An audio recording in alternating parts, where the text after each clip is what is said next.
ევროპარლამენტი ქართული ოცნების ხელისუფლებას აფრთხილებს, რომ მათმა უმოქმედობამ შეიძლება მთელი მოსახლეობისთვის უვიზო მიმოსვლის შეჩერება გამოიწვიოს, რაზეც სრულად პასუხისმგებელი ქართული ოცნება იქნება. ამის შესახებ ანგარიშის პროექტშია ნათქვამი, რომელსაც ევროპარლამენტის საგარეო ურთიერთობათა კომიტეტში ხვალ განიხილავენ. ანგარიშის ავტორია საქართველოს შესახებ მუდმივი მომხსენებელი ლიეტუველი ევროპარლამენტარი რასა ევკნევიჩიანი. დოკუმენტი წარმოადგენს მეორე ანგარიშს საქართველოს შესახებ, როგორც ევროკავშირის კანდიდატი ქვეყნის სტატუსის მქონე სახელმწიფოს თაობაზე, რომელიც ითვალისწინებს ევროკომისიის 2025 წლის ანგარიშს საქართველოს შესახებ. დოკუმენტის თანახმად ქართულმა ოცნებამ არა მხოლოდ შეაჩერა, არამედ ფაქტობრივად შეატრიალა საქართველოს ევროპული ინტეგრაციის კურსი. ევროპარლამენტის სინანულს გამოთქვამს იმის გამო, რომ უკუსვლა შეინიშნება 9 პრიორიტეტის შესრულებაში, რაც საქართველოსთვის კანდიდატის სტატუსის მინიჭების პირობა იყო. დოკუმენტში ასევე ნათქვამია, რომ ევროკავშირის დონეზე ერთსულოვნების არარსებობის პირობებში წევრი სახელმწიფოების სულ უფრო მზარდი რაოდენობა აწესებს ინდივიდუალურ სანქციებს ოცნების მაღალჩინოსნების წინააღმდეგ, რასაც ევროპელი პოლიტიკოსები მიესალმებიან და სხვა წევრ სახელმწიფოებსაც მოუწოდებენ მათ მიბაძონ.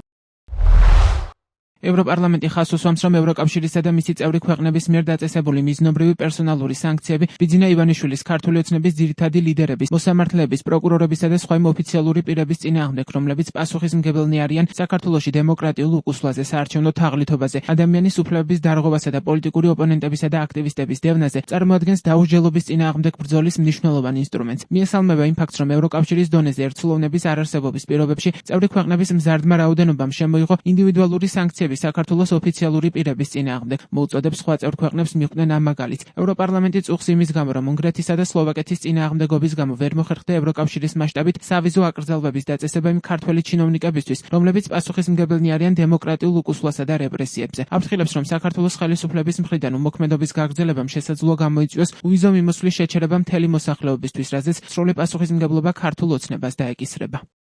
ანგარიშის პროექტის მიხედვით ევროპარლამენტი სინანულს გამოთქვამს, რომ ქართულ ოცნებას არ გადაუდგამს არანაირი ნაბიჯი ევროკავშირთან დიალოგისთვის სივრცის შესაქმნელად. მიიჩნევს, რომ შეუძლებელია საქართველოს ხელისუფლებასთან თანამშრომლობა მანამ, სანამ არ მოხდება მათი ამჟამინდელი რეპრესიული კურსის, შეზღუდვებისა და მძაფრი ანტიევროპული დეზინფორმაციის მკაფიო შეცვლა. ევროპელი პოლიტიკოსები მოუწოდებენ წევრ ქვეყნებს შეინარჩუნონ ერთიანი და კოორდინირებული მიდგომა საქართველოს ხელისუფლებასთან კონტაქტების საკითხში.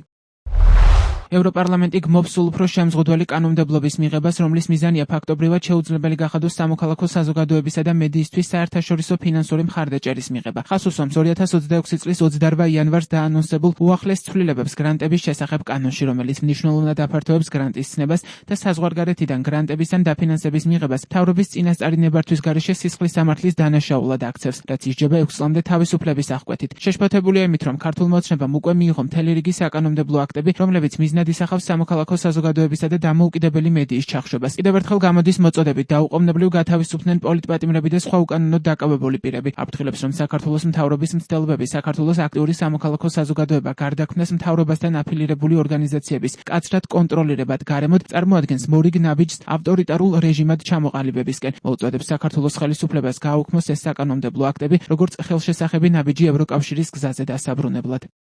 დოკუმენტში განხილულია ასევე ქართული ოცნების ნაბიჯების საგარეო პოლიტიკასთან თანხვედრა. ანგარიშის პროექტის თანახმად ევროპარლამენტი განსაკუთრებით იმედგაცრუებულია იმით, რომ საქართველოს სისტემატურად არ უერთდება საერთაშორისო და ევროკავშირის ინიციატივებს უკრაინის მხარდასაჭერად. დოკუმენტში ნათქვამია, რომ საქართველო კვლავ არ უერთდება რუსეთის, ბელარუსისა და ირანის წინააღმდეგ დაწესებული სანქციების აბსოლუტურ უმრავლესობას. ევროპელი პოლიტიკოსები მოუწოდებენ ქართულ ოცნებას გააძლიეროს თანამშრომლობა, რათა თავიდან აიცილოს საქართველოს ტერიტორიისგან საქართველოში რეგისტრირებული იურიდიული პირების გამოყენება ევროკავშირის შემზღუდველი ზომებისთვის გვერდის ავლის მიზნით. ევროპარლამენტი კვლავ მკაცრად გმობს რუსეთის მიერ საქართველოს რეგიონების აფხაზეთისა და ეგრეთ წოდებული სამხრეთ ოსეთის მიმდინარე ოკუპაციას და უწყვეტ ბორდერიზაციის პროცესს. ევროპარლამენტის საგარეო საქმეთა კომიტეტის მიერ ანგარიშის პროექტის განხილვის შემდეგ დებატები გაიმართება, რის შემდეგაც კომიტეტი კენჭს უყრის შესწორებებს და საბოლოო ტექსტს. კომიტეტში მხარდაჭერის შემთხვევაში ანგარიში გადაეგზავნება პლენარულ სხდომას, სადაც ის განიხილება და საბოლოო კენჭისყრაზე გავა.